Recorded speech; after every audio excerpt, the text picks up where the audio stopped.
나그네로서 어떻게 살아야 할까라는 제목으로 하나님 말씀을 증거하겠습니다. 여러분 히브리서 11장 믿음의 장이라는 것을 다 알고 계실 거예요.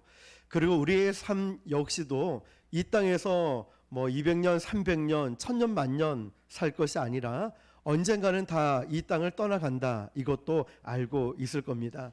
그래서 우리가 이 땅을 살아가면서 우리는 나그네 인생이다 라고 말을 하고, 또 언젠가는 이 땅을 떠나서 죽어서 이 땅을 떠나면 천국 가게 될 본향에 있는 백성이다 라고 말을 합니다. 그런데 과연 우리가 나그네 인생을 살아가면서 이 땅에 어떻게 살아가야 하며, 또한 우리가 천국을 사모한다 라고 말을 하는데 과연 그 천국은 무엇일까? 오늘 그 부분에 대해서 살펴보고자 합니다. 히브리서 11장은 믿음의 영웅들이 쫙 소개가 되어 있습니다. 마치 믿음의 명예의 전당과 같죠. 그런데 히브리서 11장에 보면은 노아가 등장하고 아브라함, 이삭, 야곱, 모세, 기드온, 우리가 잘 알고 있는 기라성 같은 믿음의 사람들의 이름이 기록이 되어 있습니다. 겉으로 보기에도 세상적으로 참 괜찮은 사람들이었습니다. 여기에는 부자도 있고 또 기업인들도 있을 거고 정부의 고위 관직도 있고 왕도 있고 장군도 있었습니다. 많은 자녀들도 거느렸습니다. 그런데 이들의 특징이 뭐냐면 자신들이 많은 것을 누리고 가지고 있음에도 불구하고 그들은 여기에 집착하지 않았다는 사실이죠. 물론 하나님이 이것을 주셨으면 잘 누렸죠. 그러나 없다고 해서 절망하지 않았습니다. 왜냐하면 그들의 눈은, 그들의 시선은, 그들의 마음은 이 땅이 아니라 영원한 본향인 천국을 향해 있었기 때문입니다. 같은 길을 여행을 해도요, 돌아갈 본향이 없는, 돌아갈 나라, 돌아갈 집이 없는 사람은 여행자라고 하지 않고 난민이라고 합니다. 똑같은 길을 걸어도요, 난민은 힘이 없어요. 어깨가 축 처지고 얼굴에 웃음기도 없고 좌절과 절망으로 그 길을 걸어갑니다. 그러나 여행자는 다르죠. 어느 오지를 가더라도, 또 어느 골목이나 어느 가난한 나라를 가더라도 그 여행자의 발걸음은 힘차고 눈빛이 초롱초롱 살아 있습니다. 야, 이런 것도 있네. 야, 이런 나라도 있구나. 왜 그럴까요?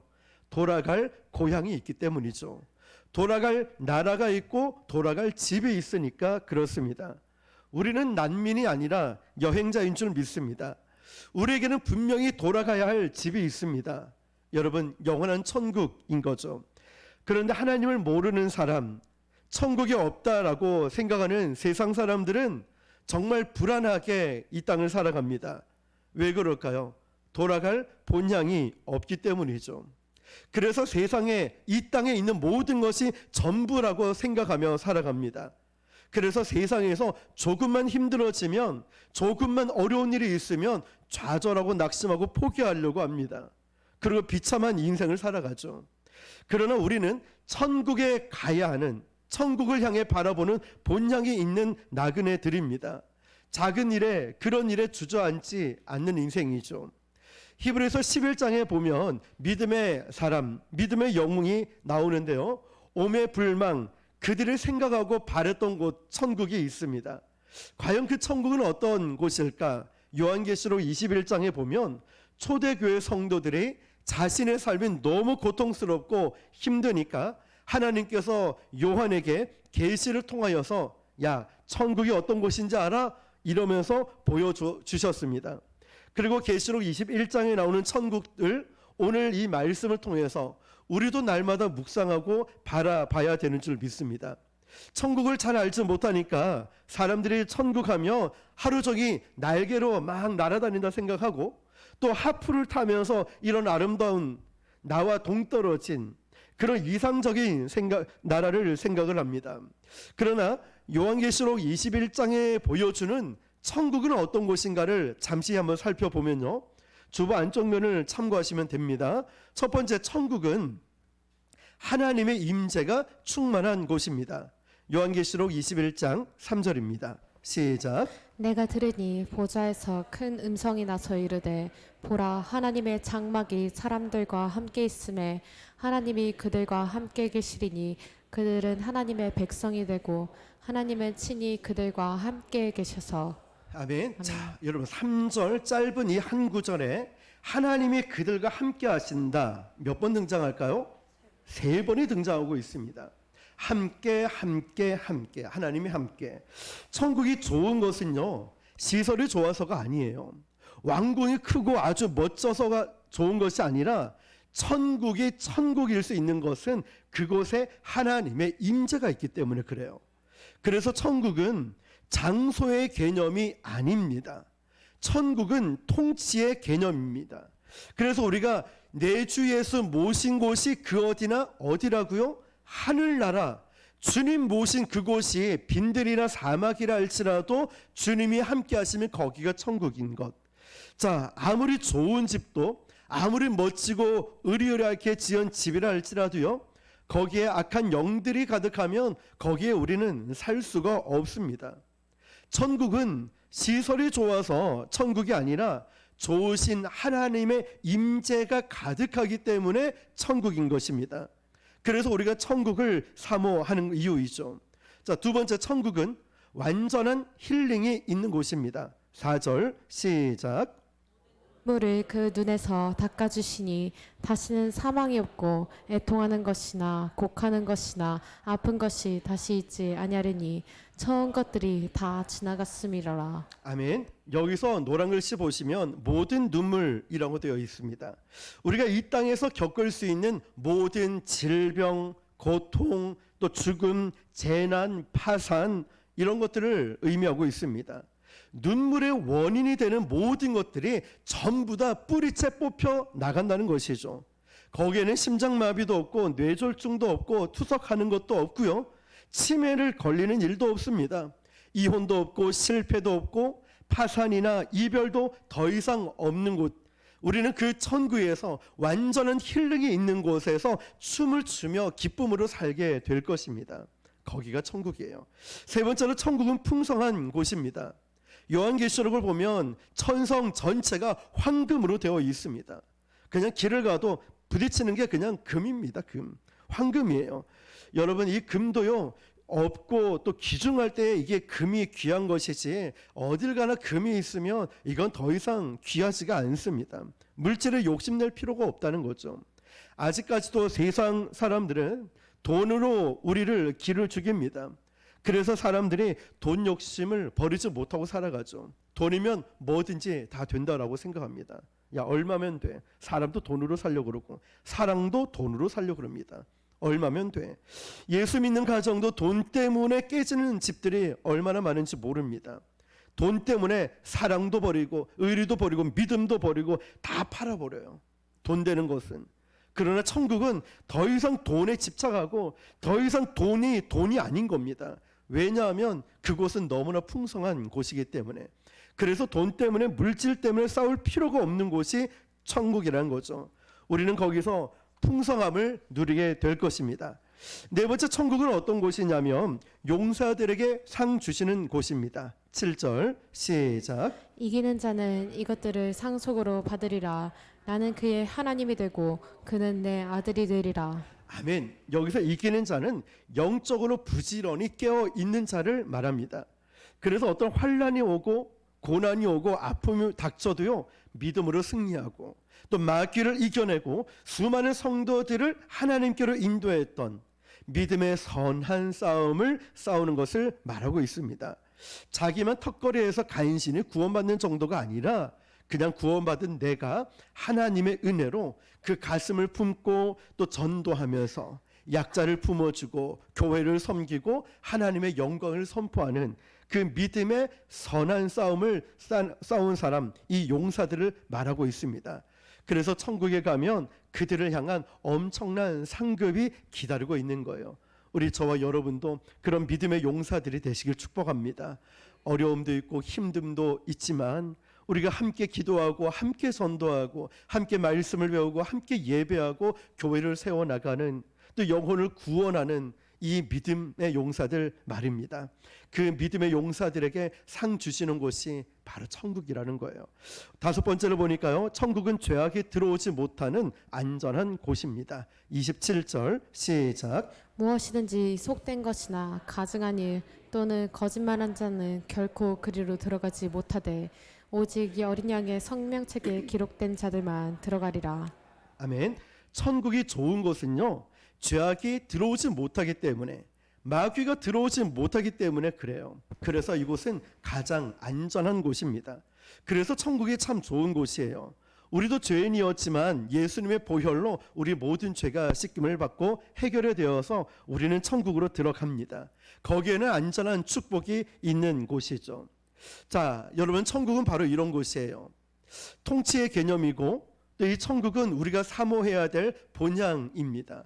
그렇다면 우리가 이 땅을 살아가는 나그네로서 이 땅에서는 어떻게 살아가야 할까? 간단하게 몇 가지 살펴보겠습니다.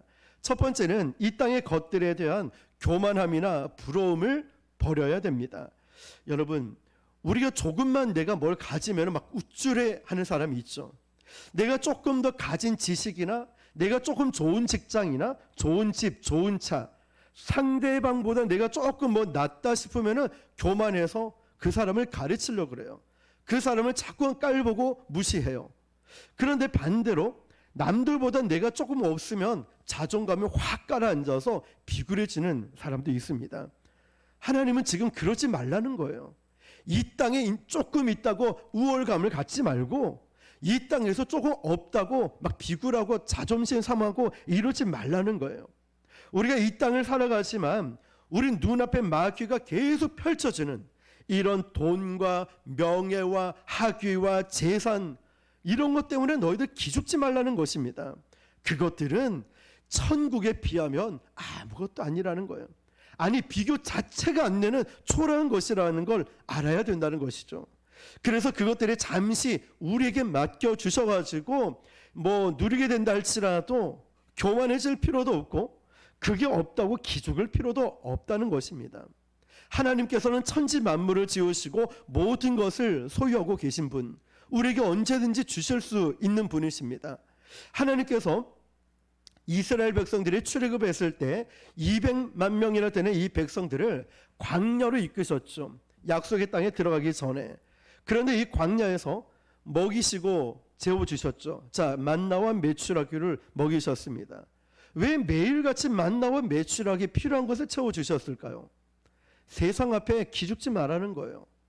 자, 여러분, 우리가 아주 근본적인 의식주 문제가 해결되지 않으면 이것만큼 힘든 일이 없습니다. 그러면 200만 명이나 되는 이스라엘 백성들은 자신들이 먹고 마시고 이것이 없다면은 집단 난민이 되겠죠. 가는 곳마다 비굴해서 잠 좀 재워주세요, 밥 좀 주세요, 구걸하겠죠. 물 좀 주세요, 신발 좀 주세요, 입을 옷 좀 주세요. 얼마나 비굴하게 가는 곳마다 주세요, 주세요, 제발 부탁해요. 구걸하는 인생이 되지 않았겠습니까? 하나님이 다 주신 거예요. 신발도 닳지 않도록 주시고 하나님은 먹을 것, 마실 것, 입을 것 다 주신 거예요. 그들이 손에 든 것 아무것도 없다 할지라도 세상에 아부하지 않았습니다. 왜 그럴까요? 하나님이 이미 다 책임져 주시기 때문이죠. 지금도 그렇습니다, 여러분. 직장에서 월급 받고 산다 할지라도 그 직장이 저와 여러분을 먹이는 존재가 아닙니다. 하나님이 그 직장을 통하여서 여러분을 먹여주시는 거예요. 그 학교를 통하여, 사업장을 통하여, 그 사람을 통하여 일하시는 것, 의사를 통하여 고쳐주시는 것이지 그 직장이나 그 환경이 나를 살려주는 게 아닌 거예요. 그러므로 여러분, 사람이 그 길을 계획할지라도 걸음을 인도하시는 분은 하나님이시죠.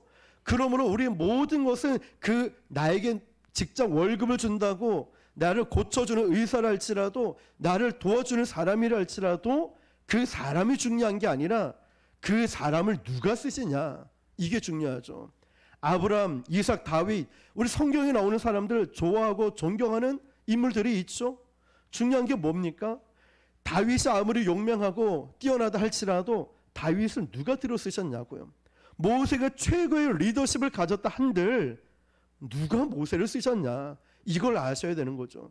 그러므로 우리 주변에 아무리 위대하고 아무리 좋은 사람이 있다 할지라도 그 사람, 환경, 물질, 이 모든 것을 들어 쓰시는 분은 하나님이심을 잊지 마시길 바랍니다. 두 번째로 보면 심플하게 살아야 됩니다. 영화를 좋아하시는 분은 아실 거예요. 2차 세계대전 때요. 그 당시 찍었던 올드 영화, 클래식한 영화들을 보면은 참 웃긴 장면이 있어요. 그 2차 대전 당시에 유럽 사람들이 여행할 때 그 장면을 한번 보면은 캐리어가 엄청나게 큽니다. 자기 집채만한 자기 몸만큼 큰 여행 가방을 낑낑 거리면서 끌고 다닙니다. 얼마나 힘들겠습니까? 그런데 점점 여행을 가면서 캐리어가 가벼워지는 걸 봐요. 그리고 여행을 처음 간 사람의 특징이 뭐냐면 집안 살림을 다 가져가요. 마치 저 사람 보면 미국으로 이민 가는 것처럼 가방을 이만큼씩 몇 개씩 가지고 다닙니다. 그런데 여행을 많이 해본 사람은 그렇지가 않아요. 배낭 하나 심플하게 메고 갑니다. 우리가 이 험한 세상에서 나그네로 살아갈 때 바로 이런 심플하게 살아야 됩니다. 그런데 살다 보면 이게 참 쉽지만은 않습니다.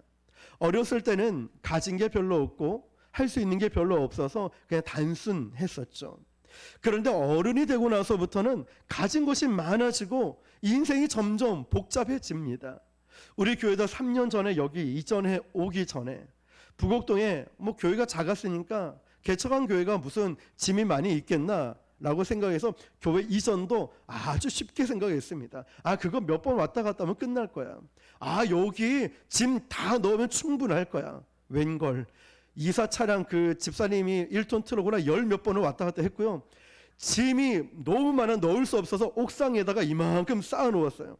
건물주 할머니께서 아이고 이 짐들을 어떡하려고 컨테이너 빌려줄게요. 그냥 주는 줄 알았습니다. 10만 원 내래요. 안 합니다.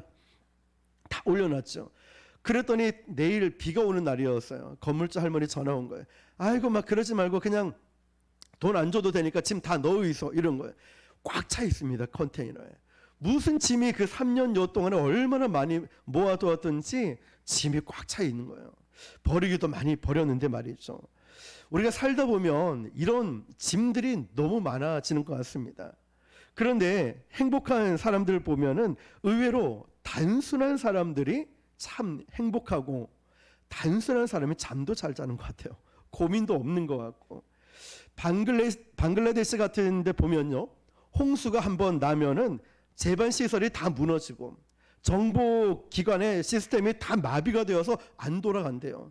그때 홍수가 나면은 몇만 명이 죽기도 합니다. 너무 가난합니다.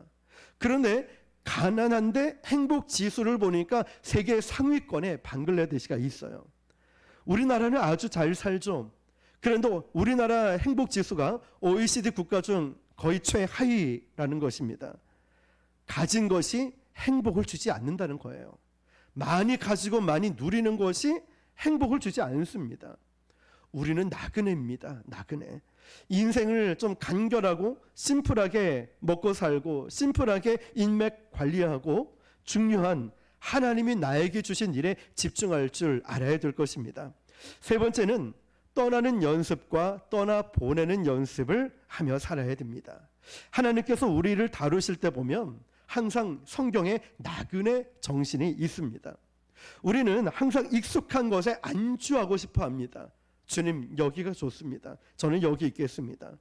그러나 성경에 나오는 믿음의 영웅들을 보면 그들의 삶이 하나님의 초자연적인 기적이 일어나는 것, 언제 그런 기적을 경험한지 아십니까?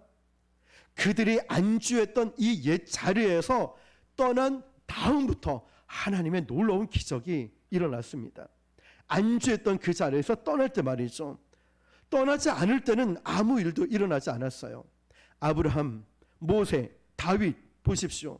안주했던 자리에 떠났을 때 두려움을 무릅쓰고 하나님이 예배해 놓은 곳으로 이동했을 때 바로 그때부터 기적이 일어났다는 거죠. 아브라함 갈 바를 알지 못했지만 갈대아 우르를 벗어날 때부터 그때부터 기적이 일어난 거예요. 모세 광야에 40년 동안 홀로 있을 때 말할 사람도 없고 고난과 아픔이 있을 때 그때 하나님을 깊이 만나게 되고 고난이 올 때 하나님의 음성이 들리기 시작했다는 거죠. 다윗 신하들이 배신하고 아들도 배신하고 사울 왕도 배신해서 죽이려고 할 때 광야로 갔을 때 하나님의 음성을 1대1로 정확하게 들을 수 있었어요. 자신이 안주했던 그 자리를 떠날 때 기적이 시작되었다는 것입니다. 그러므로 여러분, 우리 인생에서 때로는 떠나보내고 또 떠나는 연습도 필요하다는 것 기억하시길 바랍니다. 네 번째로 보면 모든 것에 감사하며 사는 것이 나그네 인생입니다. 나그네는요, 길 떠나면서 가장 기본적인 것들까지도 중간에 조달을 받아야 됩니다. 심지어는 물 한 컵만 좀 주시면 안 되겠습니까? 빵 한 조각이라도, 아니면 정말 이 담요 한 장이라도, 양말 한 컬레라도 좀 빌려주시면 안 될까요? 자, 중간에 조달을 받아야 됩니다. 그런데 길을 가다가 중간에 어떤 분이 아이고 수고 많으십니다. 아이고 고생 많으시죠. 생수 한 병 드세요. 배고프시죠? 식사 좀 하세요. 아니면 때로는 아이고 말 한마디라도, 그 나그네 인생에서 그런 말을 들었을 때 여러분 얼마나 행복할까요? 지난 목요일에 비가 갑자기 폭우가 내려오지 않았습니까? 저는 이제 혼자 전도를 하면서 폭우가 확 쏟아지는데 어떻게 될지를 모르는 거예요. 그때 화장품 가게 앞에 있었거든요. 사장님 문을 활짝 열면서 목사님 들어오세요. 그러면서 비가 그치지 않으니까 우산도 주시고, 야, 제가 얼마나 감동을 받은지 몰라요. 목사님은 비 올 때는 좀 쉬시지 뭐 또 전도한다고 막 그 잔소리 막 들었지만 그런데도 행복한 거예요. 비 다 그칠 때까지 앉아서 좀 쉬었다 가시라고. 또리 옆에 앉으라고. 또리는 강아지예요. 그 옆에 앉으라고. 또리랑 놀다가 안 그쳐가지고 우산 주셔가지고 우산 틀고 또 전도하러 갔어요. 얼마나 행복한지 몰라요. 그 전도하는 중간중간에 만날 때 말이죠. 자, 여러분, 반면 도시 문화는 물질적으로 너무 풍요한 사람일수록 감사가 없어요. 아, 여기 인테리어 왜 이래? 아, 여기 왜 이렇게 좁아? 아, 여기는 비데도 없어? 여기는 왜 내 에어컨이 제대로 안 되는 거야? 여기는 왜 이렇게 더운 거야? 나그네한테 그런 게 어디 있겠습니까? 그냥 나그네는 방석 하나만 있어도, 나그네는 앉아 쉴 수만 있어도 감지덕지한 거죠. 우리가 도시 문명으로 발전되면 될수록 감사가 사라지고 불평이 늘어납니다. 그런데 나그네는 굉장히 불편한데 감사가 많아요. 자, 나그네는 굉장히 불편한데 감사가 많아요. 나그네의 정신은 바로 감사의 정신이에요. 우리가 살아가면서 이런 감사 말이죠. 우리 교회도 저와 여러분도 혹여나 사라진 감사가 있다면 오늘 이 시간부로 다시 회복되길 축복합니다. 세상은요, 불만족 코드예요. 불평 코드죠. 하나님의 영이 임하면 우리는 나그네가 되는 거고, 우리는 감사의 정신이 회복되는 것입니다. 추수감사절 때 400년 전에 청교도들이요, 11월 달 그 추운 날에 미국의 동북부에 메이플라워 호를 타고 이제 상륙했습니다. 겨울철 얼마나 추운지 몰라요. 그래서 반은 죽고 반은 살아남았습니다. 이들이 옥수수 농사를 배워가지고 열심히 옥수수 농사를 짓고, 그 다음 해에 옥수수를 추수했을 때 그렇게 감사해서 드린 게 추수감사절로 지킵니다. 이게 미국 정신이죠. 그래서 미국 기독교 정신은 뭐냐면 땡큐가 있죠. 땡큐. 감사가 있다는 것입니다. 우리 나그네는 감사를 하면서 살아야 됩니다. 하나님이 주신 축복을 당연시 여기지 마시고 항상 감사하시길 바랍니다. 그러면 우리에게 더 큰 축복을 주실 줄 믿습니다. 다섯 번째로 보면 나그네지만 우리는 항상 나누고 베풀며 살아야 됩니다. 여러분, 어디를 가든지 나누고 베푸는 존재로 살아가야 됩니다. 우리가 손에 든 거 없는 것 같아 보이지만 우리 존재 자체가 하나님의 축복을 받은 존재인 줄 믿습니다. 그래서 어디를 가든지, 회사를 가든 학교에 가든 어디를 가든지 저와 여러분을 인하여서 그 조직이 축복을 받을 수 있도록 그렇게 기도하시길 바랍니다. 이스라엘 백성들이 약속의 땅에 들어가기 전에 아직 광야를 다니고 있을 때 그들에게 벌써 하나님은 신명기에게 이렇게 말씀하셨습니다. 너희들은 주변에 베풀며 살아라. 고아와 과부와 이방인들에게 베풀어 주면서 살아라. 나그네들을 섬기고 이웃 사람들을 돕는 그런 마음으로 살아라 말씀하신 거죠. 여러분, 하나님은 이 말씀을 저와 우리 교회에도 주신 거예요. 너희들 작다고 하지 마. 너희들 조그만 교회라고 하지 마. 개척교회라고 하지 마. 너희들 이제 이런 말 하지 말고 하나님이 너희 교회, 다시 말하면 저와 여러분 우리 교회를 쓰시는 거예요. 그래서 우리는 나누어 주고 베풀며 이웃을 섬기는 교회, 그런 교회로 성장하고 부흥하게 될 줄 믿습니다. 하나님은요, 많은 걸 가진 부자이면서 가난한 마음으로 사는 사람이 있어요. 또 가진 것이 없는 나그네이지만 항상 나누어 주는 부유한 마음을 가진 사람이 있어요. 바로 하나님의 마음을 품은 사람이죠. 그렇게 될 때 우리가 축복의 통로가 될 것입니다. 하나님은 우리 교회를 그렇게 사용하실 것입니다. 하나님은 반드시 우리 교회를 그렇게 부흥하시고 그렇게 귀한 교회로 세워주심을 믿으시길 바랍니다. 여섯 번째로 순결하되 지혜로워야 되는데요, 나그네 인생길은 수많은 위기들이 있어요. 그래서 항상 깨어 있어야 됩니다. 예수님은 정글 같은 세상에서 나그네로 깨어 있으면서 승리하는 법을 알려주셨습니다. 마태복음 11장 6절입니다. 시작. 누구든지 나로 말미암아 실족하지 아니하는 자는 복이 있도다 하시니라. 아멘. 뱀같이 지혜로워야 되고 비둘기같이 순결한 이 밸런스가 있어야 되죠. 균형이 잡혀 있어야 돼요. 우리가 세상에 예수님의 빛과 소금이 되어야 되지만 이것을 어떻게 전하는가가 굉장히 중요한 거예요. 그래서 지혜가 필요한 거죠. 우리가 조금 안다고 무례하게 해서도 안 되고 함부로 거룩한 것을 남발해서도 안 돼요. 정성과 배려가 필요한데 한번 다니엘을 생각해 보십시오. 다니엘은 수십 년 동안 고위 공직자로 있었죠. 그런데 바벨론은 어떻습니까? 세상의 이 제국, 아주 정치적 게임, 음모, 음란한 황금, 만능주의, 그런 문화가 난무한 것이 바벨론이었습니다. 그런데 거룩했던, 믿음이 있었던 다니엘이 딱 보니까 기가 차겠죠. 얼마나 눈에 거슬리는 게 많이 있었겠습니까? 다니엘이 그렇다고 눈에 거슬린다고 이 사단아 물러가라. 야, 이 더러운 것들은 물러가라. 너희들 회개해야 돼. 이러면서 너희들 뒷돈 받았어? 너희들 사기쳤지, 거짓말했지, 일로 와. 이렇게 감옥에 쳐놓고 곤장을 때리면서 그러지 않았다는 거죠. 다니엘이 그렇게 하지 않았다고 믿음을 타협한 것일까요? 그건 아니라는 거예요. 그러면 다니엘이 그 백성들, 그 죄를 짓고 음란함과 거짓에 빠져 있는 사람들에게 정죄하고 판단한 것이 아니라 무엇을 했을까요? 다니엘은 예루살렘을 향하여 창문을 열고 하루에 3번씩 기도를 했어요. 그런 광경을 보면서도 예배의 불을 지폈다는 거예요. 그걸 보면서 일 처리하는 부분에서 정직하고 탁월하다 보니까 사람들이 다니엘을 믿기 시작하는 거예요. 신망하기 시작하는 거예요.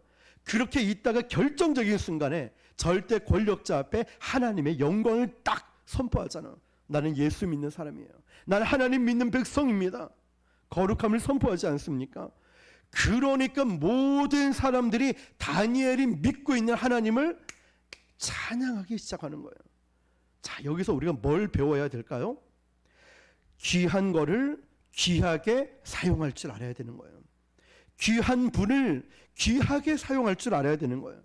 예수님의 이름이 너무 귀하기 때문에 함부로 남발하면 안 된다는 거예요. 내 말에 설득력을 갖추기 위해서 하나님 이름으로 맹세한다. 내 행동에 설득력을 갖추기 위해서 예수님의 이름을 남발하고 그러면 안 된다는 것이죠. 여러분, 우리가 전도하는 것도 그렇게 하는 거예요. 우리가 바로 복음 제시하고 영접기도 물론 필요하지요. 그렇지만 좋은 이웃이 되고 선한 영향력을 끼치고 믿을 수 있는 사람이 되고 이러다 보니까 목사님이 믿는 하나님, 우리 집사님이 믿는 하나님, 권사님이 믿는 하나님은 도대체 어떤 분이실까? 그분이라면 나도 믿고 싶어. 삶으로 드러내는, 살아내는 복음 말입니다. 여러분, 세상 앞에서 부끄러워하지 마시고 담대하게 그리스도인으로 사시길 축복합니다. 마지막 7번째를 보면 우리 나그네 길은 함께 가야 됩니다. 이 나그네 길은 혼자 가면 너무나 위험합니다. 너무나 외로워요. 너무나 쓸쓸합니다. 그렇죠, 여러분? 그런데 마귀는요, 그 나그네 길을 다 흩어놓으려고 합니다. 야, 같이 가지 마. 너 혼자 열심히 가. 너 혼자 열심히 하면 되지. 그런데 하나님은 아니야. 함께 가. 함께 기도해. 두세 사람 모인 곳에 내가 너와 함께 하겠다. 함께 예배해. 그러면 내가 응답하겠다. 하늘을 문을 열고 함께 가라고 말씀하셔요. 오죽했으면 200만 명이나 되는 이스라엘 백성들, 사실 12지파별로 나누어서 따로따로 가면 더 편합니다. 우리 여행 갈 때도 몇십 명씩 가는 것보다 소수 그룹으로 가는 게 훨씬 편하죠. 그런데 하나님은 아니야. 너 죽어도 같이 죽고 살아도 같이 살길. 그게 공동체고 교회라고 말씀하시는 거죠. 그래서 신약 성경에 나오는 모든 목회 서신서의 수신자를 보면은 단수가 아니라 복수형이에요. 너희는 항상 함께 기도하고, 너희는 항상 함께 기뻐하고, 함께 구제하고. 그러므로 여러분, 자꾸만 떨어져서 나 혼자 신앙생활 하지 마시고, 마귀는요, 외로운 섬과 같은 나그네들을 공격해요. 나 혼자 예배 안 오고 나 혼자 따로따로 오니까 마음이 외로워요. 괜히 왕따 당하는 느낌 들고, 괜히 나 혼자 따로 있는 느낌 들고. 아니에요. 내가 가야 돼요. 내가 찾아와야 되고, 내가 그 모임에 들어와야 되는 거예요. 그러므로 교회를 사랑하고 함께 걸어가는 이 나그네 길을 함께 가시는 저와 여러분 되시길 축복합니다. 자, 여러분, 그 맥락에서 우리는 바로 이 성막 중심으로 살아가는 나그네들인 줄 믿습니다. 광야를 행군하는 이 이스라엘 백성들 12지파에 가운데 뭐가 있었는지 아시죠? 성막이 있었어요. 그래서 동서남북 세 지파씩 흩어져 있는데요, 그 중간에 성막이 있었습니다. 성막의 의미는 임마누엘이죠. 하나님이 우리와 함께 하신다.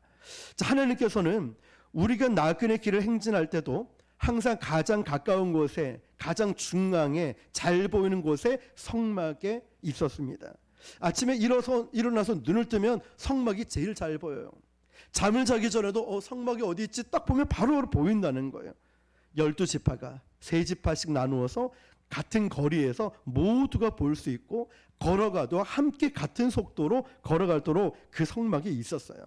행군할 때도 마찬가지예요. 성막을 걷어서 옮기는데 말씀 언약궤가 먼저 가고 성막이 따라가는 거예요.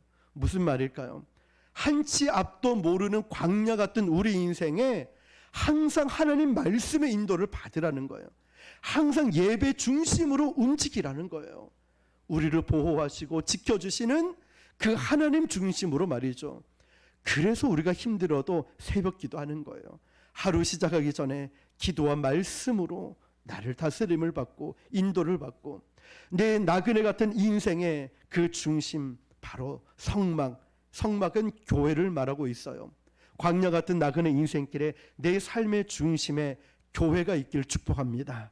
전쟁같이 치열하게 살다가 직장생활하다가 외롭고 힘들어서 교회에 찾아오면 하나님께서 우리 이 교회에서 위로해 주시고, 학생들이 공부하다가 지치고 때로는 친구들 관계 때문에 힘들고 할 때에 나 정말 죽고 싶어, 이런 마음으로 교회 왔는데 하나님께서 은혜 부어주셔서 힘을 내는 곳이고, 세상 살다가 기죽어서 어디 가야 될지 몰랐지만 그래도 교회나 가보자, 교회 왔더니 하나님이 놀라운 사랑을 부어주시고 다시 힘을 내서 걸어가고, 몸도 마음도 지치고 병이 들었는데 교회 와서 예배 드리고 기도하다 보니 하나님의 만지심으로 내 질병을 치료해 주시는 주님을 만나서 힘을 얻어서 다시 나가는 것, 바로 그 장소가 교회인 줄 믿습니다.